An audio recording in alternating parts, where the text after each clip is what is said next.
Good morning, everyone. Good morning, everyone. Welcome to Leading with Light. Today, we want to continue our three-part series, let me say four-part, on the hidden floors of a leader's mind. And so we want to move forward today. We want to welcome all those who have joined me over the weeks, still joining me, and also those I want to welcome you who will be looking at the replay. For those who don't know me, I am Dr. Marcia Thomas. I am an author, published author, best-selling author. I am also a Christian leadership consultant and life purpose coach. And I also help doctoral and master's students with their thesis or their dissertation to take it successfully to their completion.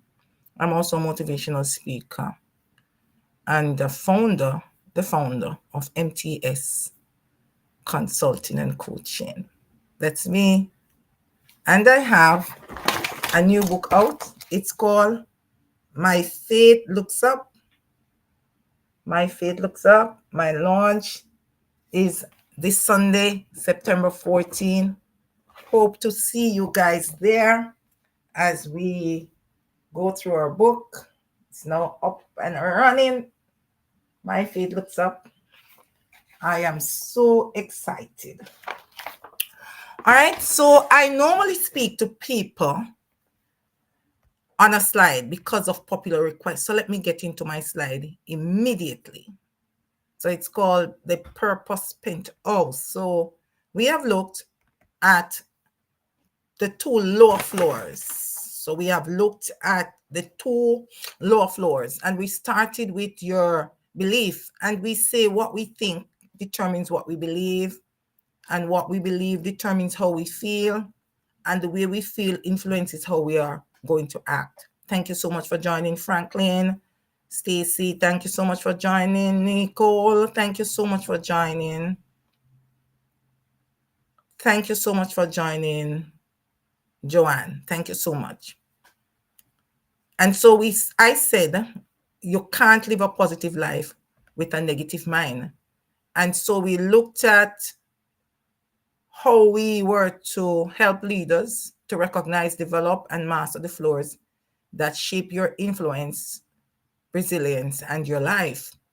And then we move to identifying the hidden floors. We talk about your foundational beliefs, not being able to notice those hidden things that sabotage your growth, those beliefs you have about yourself. We talked about the emotional attic last week, which is your stored fears, triggers, your frustrations, your disappointments, and also your doubts and your fears. And we talked about your failures and your mistakes and how those can trigger you and keep you locked and keep your life stagnated and keep your life and leadership stuck.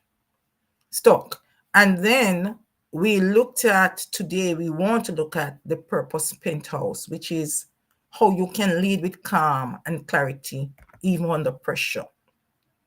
For those who are joining, thank you so much. Welcome, those on YouTube and those who are joining now. All right, we want to look at,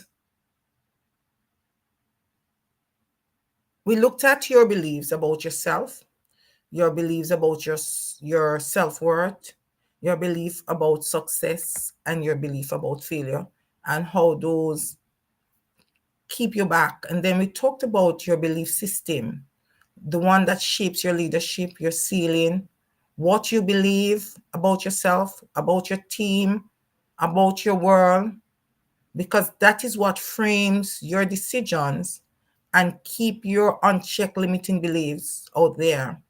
Thank you for joining, Nicole. Good to see you. Good morning. You're joining so many others. And Nicholas, my dear friend, thank you so much for joining from Ghana. All right, we talked about self-awareness being the foundation of influence. And then, as we spoke about the emotional attic last week, we talked about those stored triggers, those stored fears, the failures, and the unprocessed emotion that we carry around. So that is what is stored in your emotional attic. Today, we want to focus on your purpose penthouse, sorry. And we are going to talk about,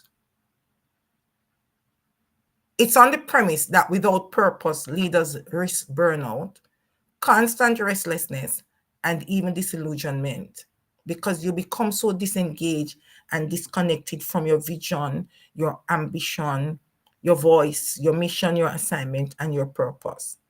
So, as I said before, we have explored the lower floors, the unconscious rules of our beliefs, and the dusty boxes of our emotions. Now we're climbing to the top four. That is what the purpose penthouse is, your top floor. So imagine you're in a house and you're building a foundation, because you are that house.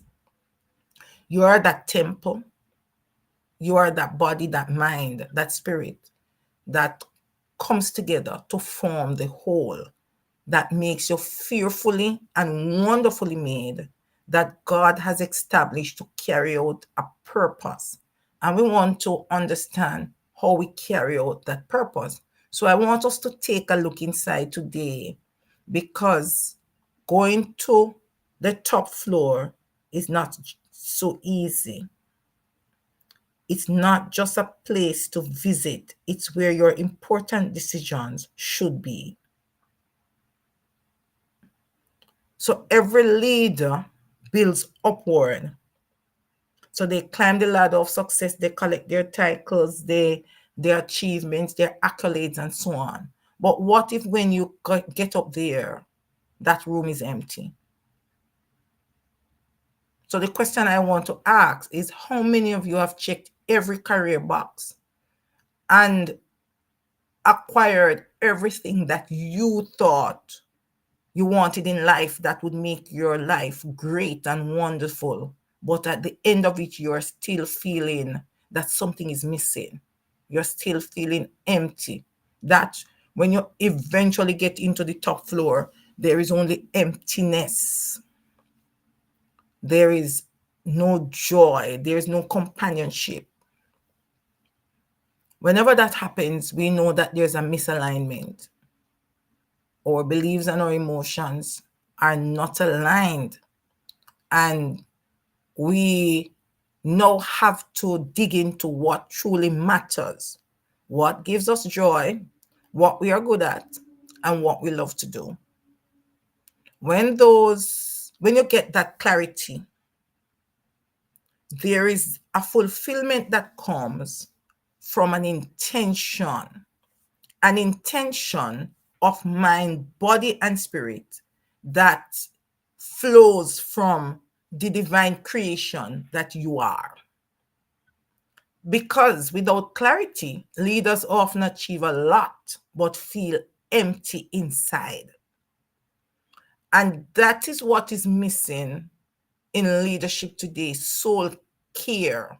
Many persons are living a life, and many leaders are living in a framework of competing, of adding more certificates, titles, and degrees, of doing more, of getting multiple jobs, of serving in multiple spaces as high as you can get. But the achievement is not pulling them to themselves, to the family, to what truly matters, to what gives them joy, to what gives them peace. It's pulling them into disappointment, disgruntlement, and dismay, and they end up feeling lost. Very good at their role, but have not niched their purpose. And so I want to talk about that purpose penthouse today, because that is what will pull you. So what is a purpose penthouse?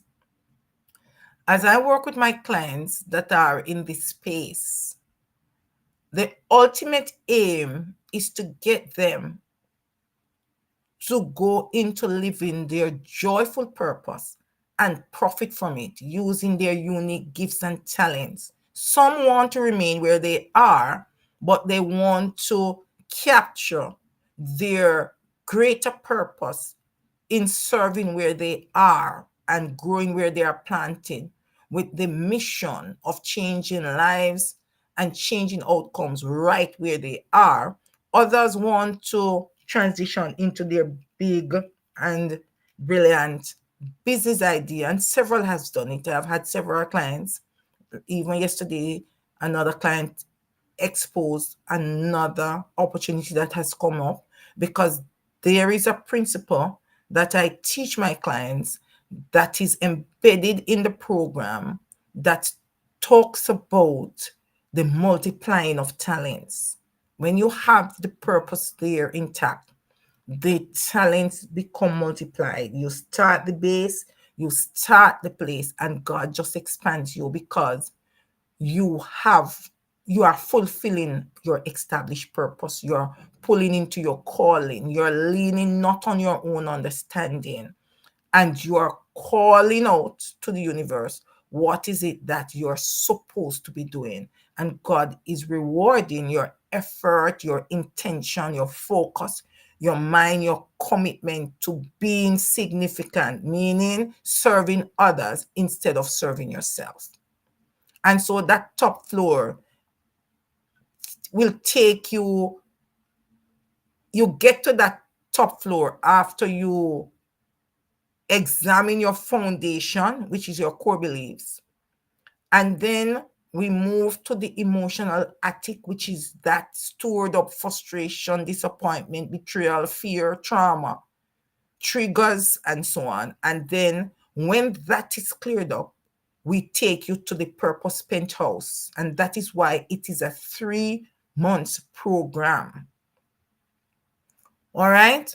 And so when you get to the Purpose Penthouse, I pull you into what is now your compelling vision, because you now get to a place where clarity is much more visible and much more achievable.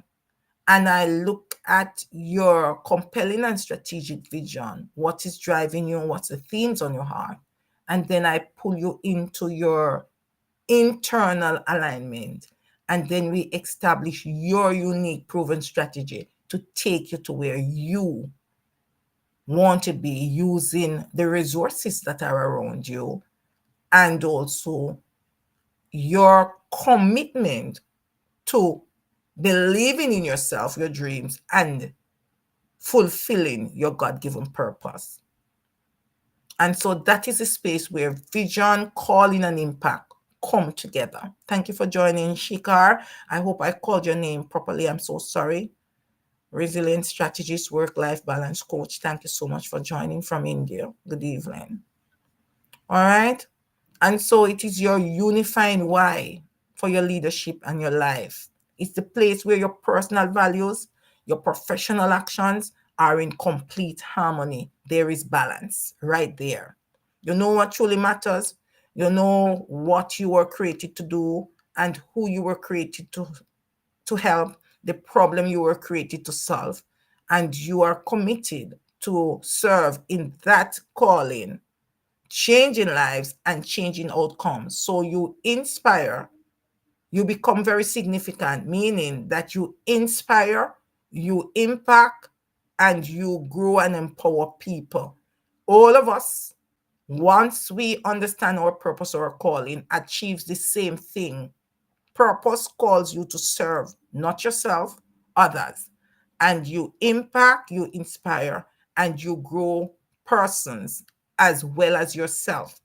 As you serve and you change lives and outcome, your significance grows, and you make disciples who say how you have impacted them, how they have grown, and they in turn inspire others to do what? The end goal is to become master of your own destiny, knowing your purpose for yourself, testing yourself to see what you can produce, leaning on God for yourself, pulling your faith, to guide you instead of your fear.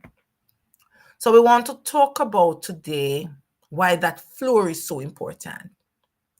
When you operate from this floor, your decisions become less about quick fixes and more about the long-term impact, meaningful connection, meaningful change, meaning the transformation. So we talk about legacy in that way. So while we have intentions that are true, lasting impact comes when our path is guided by something bigger than ourselves. And when we understand purpose and when we are carrying out and pressing into our purpose, when we are changing lives and changing outcomes, what happens is that we empower our children, ourselves, our team. We don't exploit them. We don't manipulate them. We pull them. We don't push them. We don't force them. We persuade them to do their self and soul check and find in their innermost soul what is true and honest and what truly matters. And then we don't suppress or oppress them. We support them. We don't hinder them. We help them. And we don't micromanage. We macromanage. And I want us to understand that, because in your life and leadership, we imprison ourselves when we imprison others. We limit ourselves when we limit others. We shackle and remain stagnant and stuck when we seek to shackle others and to keep them in chains in our life and in our leadership. And that's very important that we understand that. Now, the danger of neglecting your purpose, or what we call your purpose drift, is burnout. A lot of persons get burnt out because they are pouring into callings that were never theirs. And so this purpose is a calling. When you neglect or you're drifting from that purpose, when your penthouse is empty, or you're struggling in that room, you get there and you're empty, you're feeling lost, you're feeling that something is missing, it can be that you compromised. You were more about consensus. You were silent in that boardroom when you could have spoken. You became a willing volunteer to suppress change and others. It could be that these shallow wins have now come more as a calm than an achievement, because you're finding it difficult to live with yourself, because you're finding that you carried out your roles very well, but there was no heart. You were operating without any soul. And now your soul is crying out to you at different stages of your life, whether you are pivoting or you have lost the job. And so you feel you have lost your significance because your title, your position, that marriage was something that you felt gave you your person and gave you yourself. You were connected to those. And that is where you felt that that's your answer. But no, things have shifted and you're alone with yourself, and you have found that you are purposeless, you are empty, you feel lost, you feel overwhelmed. And here you are moving into the direction where you might also had sacrificed your moral compass. You were never solid, in the sense that you could be bought or sold, and your duty, as a duty to the pole, you were not true to yourself. And so in your innermost soul, you are finding that you were not as true and honest as you thought, and that you were, in fact, a Saul that has now come face to face with becoming Paul. So your purpose is that moral compass that cuts through your... Thank you for joining, Rosemary. Thank you for joining, Paula. Thank you so much for joining. So as I was saying, your purpose is what cuts through the confusion and the noise of the lower floors.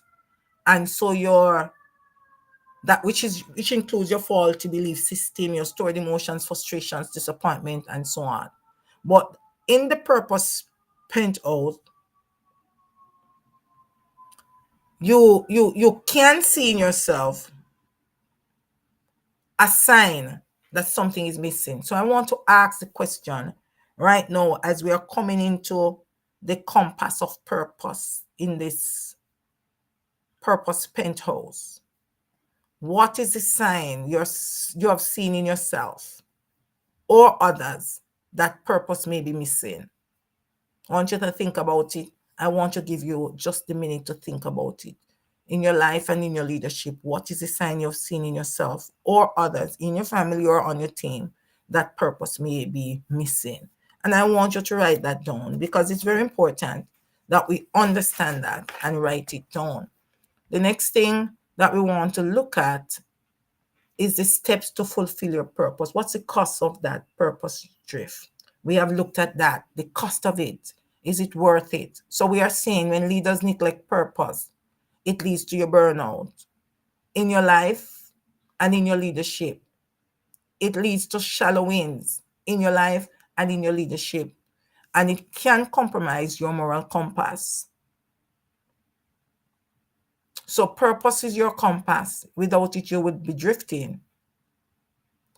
And so I speak to entrepreneurs, I speak to career professionals, I speak to solopreneurs, and I also speak to leaders or founders of your own business and so on. I am asking you this deep question because it's so important. So after you answer the question about what it is in yourself, what is the sign in yourself you have seen in yourself or others that purpose may be missing, I also want you to ask yourself another question, and that is, what do you think costs more?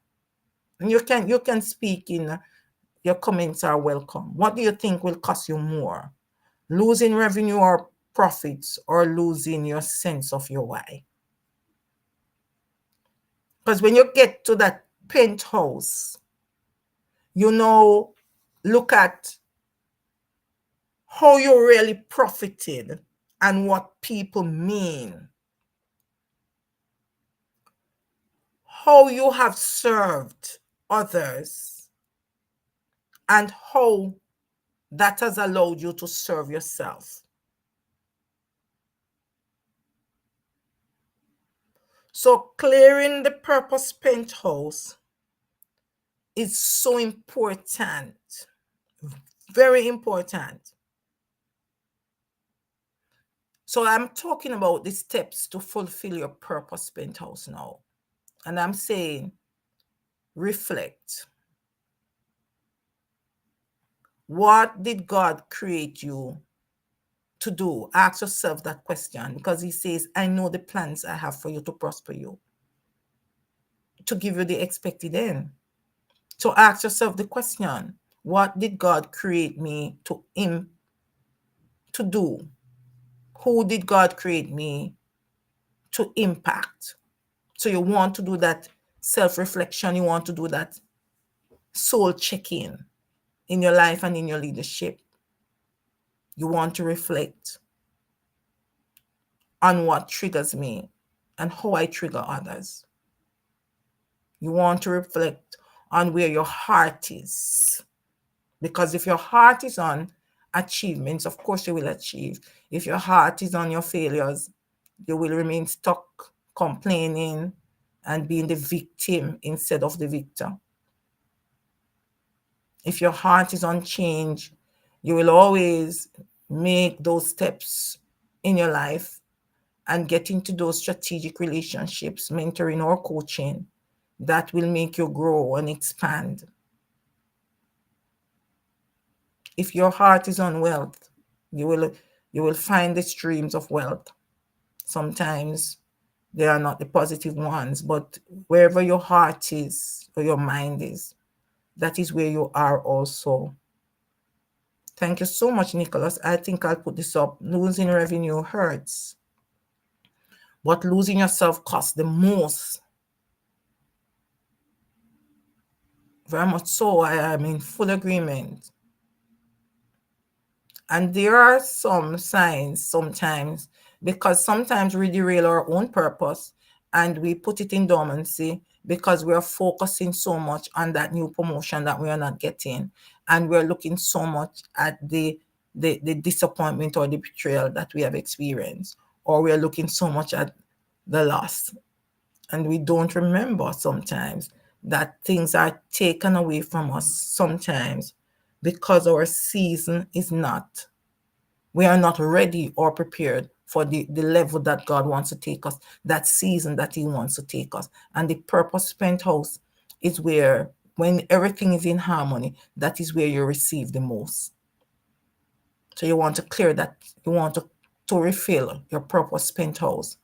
If your emotional attic has too many dusty boxes, if there are things that you need to, that are broken, that you need to throw out, if you need to change your location, sell that house and move into another location, which means that you pivot or you change a job or you open your own business or you transition into what you truly love and what makes you happy, but what you're very good at, what you're natural at, or you assess the position you're in, and instead of feeling, change your toxic environment, whether it's in your home or in your profession. And that is dependent on how much clarity you have, how much you lean into your calling and your purpose, how much you are able to read your season, and how much you lean on God and his understanding and his wisdom to know when. Because the issue is not what. Sometimes we are many times clear about what is happening and who is disappointing us, who is betraying us, who have hurt us, the positions we have held. We are very sure about that. The problem that I find that many of my clients have is knowing when to move, or if you're to move, if you are to wait, and how long you're to wait, or if you are to make the change.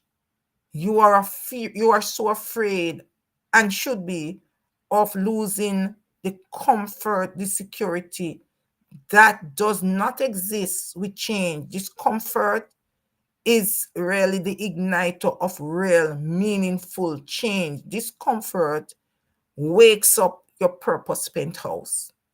Discomfort sometimes carry you as far as putting your back against a wall. Discomfort sometimes make change so palpable by making you lose all of what you held dear, or the things that you didn't wish to happen to you actually happens. And that gives you a wake up call that makes you check not yourself, but your soul. What now really matters, because you now have to make a choice with what you're confronted with and not what you're comfortable with. And that choice usually drives you to, or pushes you to search yourself. Your self-awareness is at its highest peak at your greatest discomfort point. And that equilibrium pushes you into an awareness, self, social, spiritual, mental, physical, and financial awareness. And the one that weighs the heaviest is the direction that you start to make that pivot or change in your life and in your leadership. And so you might find someone say to him or herself, this is the last straw. I don't know what tomorrow holds. I don't know the next step. I haven't thought it through fully, but I know that I cannot continue like this. And so it will now have to be death before dishonor. I am going to be going out in the deep blue sea. I don't have a boat, but I have me and I'm a good swimmer. But I'm not taking this anymore. My time is up. This is too much. I am much better than this. I am much capable than this. My future is more the choice that I make. I am a believer in myself and my worth, and I'm not going to continue to have persons disrespect me, oppress me, or suppress my voice or my vision or my ambition, whether it is in your life or in your leadership. And sometimes it forces us to disconnect from people that we think we could not do without, and to lose things that we think we thought was our lifeline. And we begin to glow, we begin to grow, because there is this clarity. And so the next thing we sometimes is forced to do is to reassess what is working and what isn't working. What do I need to change? What do I need to release? What do I need to embrace? What do I need to learn? What do I need to unlearn? What do I need to relearn? Reassess. Because the answers will change not only your life, but your leadership. Surprised how these answers can make those powerful changes that are important. And then you want to do, when you reflect and you understand the problem you were created to solve, who you were sent to, why you were created, that unifying why now goes to look at what is working, why it is not working, and what isn't. And should I remain where I am? Should I wait? Should I move? How do I get those answers? We have a simple principle that I give to my clients. Realign.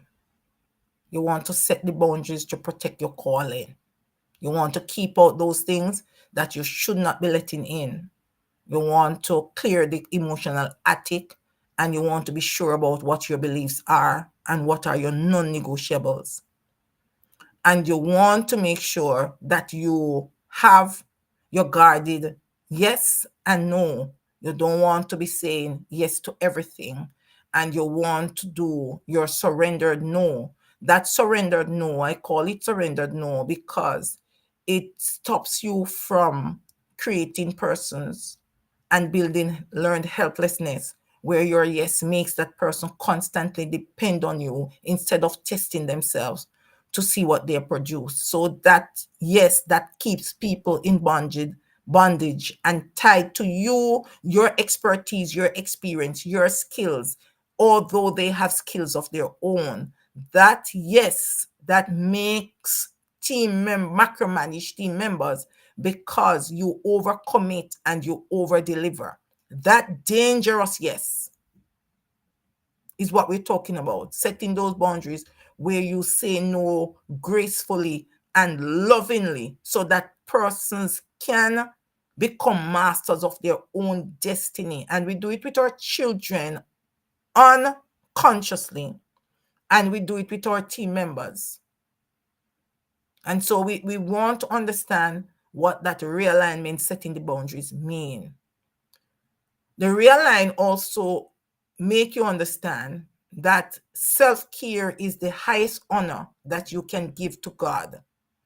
And soul care is the greatest surrender to your purpose. And so you fully deliver when you reflect, when you reassess, and when you realign. Realign is that transformation point. So we want to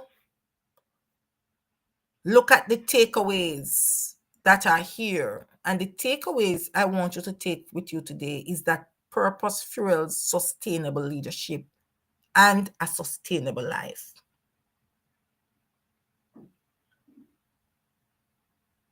So you need the moments when you pause to realign your purpose, to reconnect to your voice and to your ambition and to your calling.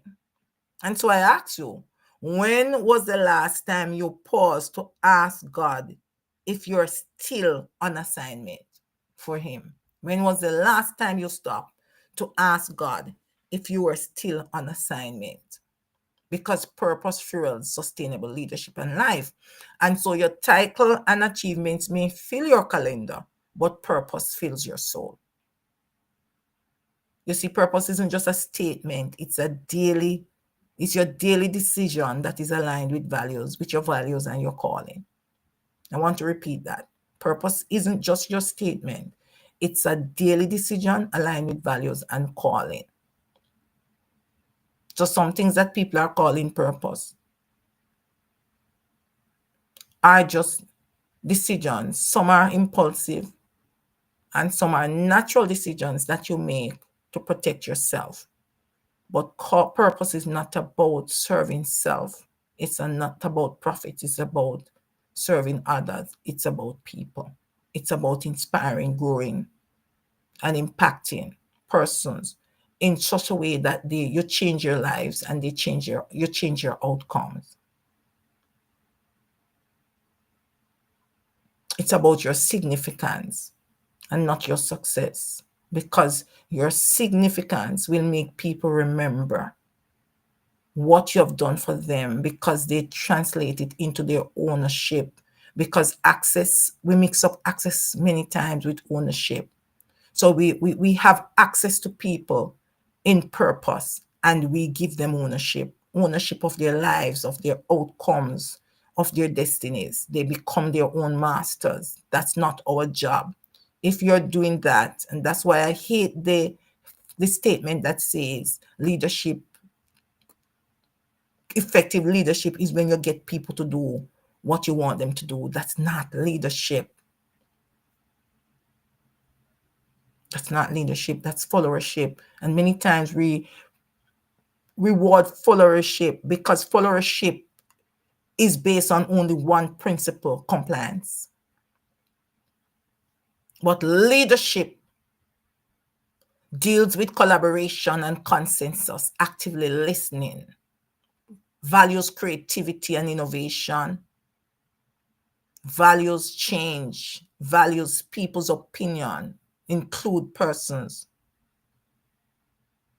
Very important that we understand that. Very good. I joined with you, Nicholas. I came to see that long ago, that my purpose is tied to my assignment. And I have explained that clearly in my book, A Leader Like You. And My Faith Looks Up is a powerful devotional that does exactly that and take you step by step through the process. And that's why I continually seek God in prayer, very much so, for guidance and direction. So you don't lose your focus or miss your calling by pouring into the wrong things at the wrong time and getting upset or disillusioned, disgruntled, bitter, vengeful, and angry when persons are not receiving what we are so overcommitting and over delivering to give them, because we were not sent to those persons. They are not the persons we were created to serve. The problems that they have are not the problems we were created to solve. And so you keep pouring into the wrong calling and expect to get the right response. And sometimes we remain stuck because we are not focused. Very good point. Continually seek God in prayer for guidance and direction. I do the same. And then the next takeaway is that faith provides clarity in uncertainty. And that's what I call the surrender. When you lead from a place of surrender, decisions align with God's direction and not human ambition.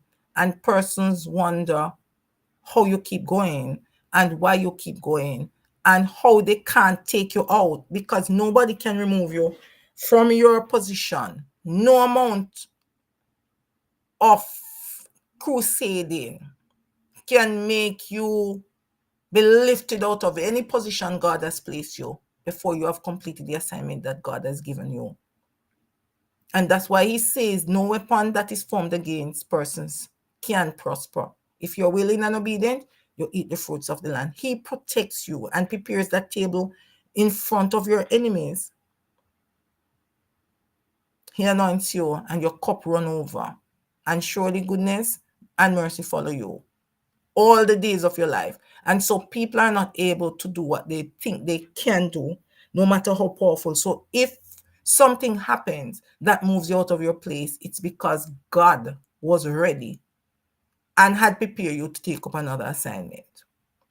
And that is why it's important that we continually seek God in prayer for guidance and direction, so you understand your purpose. Sometimes you are in a toxic workplace.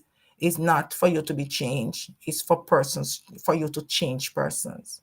And who you are there to change, whenever you have changed them, it will come out. It's sometimes you're in a particular family and you wonder why you have siblings or family members who are so disappointing. It's not for you to give up. It's for you to pull them to the place that God wants them to be and has appointed you. And we have that example with Joseph. He was to save Israel and to prevent his brothers from dying from famine and his father. And it took him many months, many challenges, many betrayals, many disappointments, many failures, so much sadness, and a point of grief. He could have been so angry and revengeful, but he tested them. When he recognized that their soul was at a point, he did not even know the transition, and he was able to carry out his purpose. Sometimes we are not sure what our purpose is because we don't stop long enough to listen. The Purpose Penthouse carries us right there, where we clear that noise. And so it requires intentionality, where you clear the noise of success, your expectations, and your dreams, and your fears, to hear the still small voice guiding you. This is the way, walk in it. And that way you can't miss your calling. The next point takeaway I want you to have is that legacy grows from purpose, not position. People remember the impact you made, how much you care, not just the role you held or the role that you're holding or what you know. They are very, very much remembering. It's more important for them to remember the impact you made. That is how you change your lives, you change your in outcomes, you transform their minds. That is what is the end goal of leadership. And so we want to look at, am I the leadership challenge? So I want to take you to the leadership challenge this morning.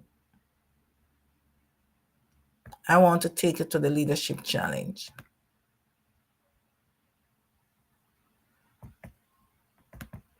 All right, so we are going to the leadership challenge, and the leadership challenge is very simple.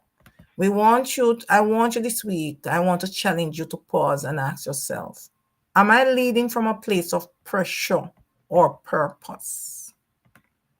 Am I leading from a place of pressure or purpose? And I'm doing it very slowly. The next one is, where have I confused productivity or my role with my, or responsibilities with my calling?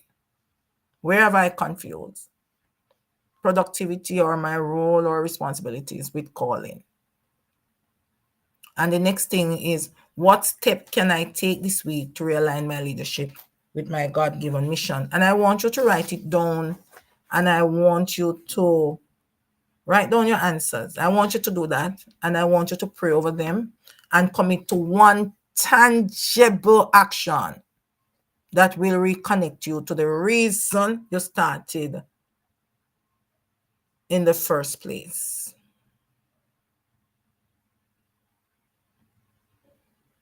Go back to that why, that unifying why in that penthouse, the unification of action and words, of life and leadership, of faith and belief. And let me say, if this resonates with you, let today be the start of living your purpose without apology. If you need support, if you need coaching, if you need an accountability partner, DM me Purpose. Don't do it alone. DM me Purpose, because sometimes we think we can do it alone, but we have to make sure that we understand. And sometimes it's just one thing that can do it, one simple thing. And for those who want to start on your journey, just grab your free purpose alignment audit report. The link is on my profile. When you complete that purpose alignment audit, I think it's just 10 questions, though it is an original. It pulls you to where you are on your purpose journey, and it gives you guidelines on the steps you can take to start the transformation process. And that is a free audit report. You can also, if you want to take the next step, schedule your free soul sync strategy session where we can work together to realign your leadership, your calling, and your soul health for sustainable impact in today and beyond. So we look at the pulling you from each of these, your foundational beliefs, looking at your emotional attic, taking you to your Purpose Penthouse, and then the next session next week will complete it on how you get meaning to move on. In the meantime, as I said before, this is my new book. And so you're cordially invited to my book launch. It's a virtual book launch, and it's going to be on this Sunday, September 14, right on this medium. You'll get your link very soon, and you'll be able to join on the different mediums that you are on. I want to say thank you so much for joining today and for showing up. I want to remind you that you are not just a leader, you're a vessel, and your soul matters.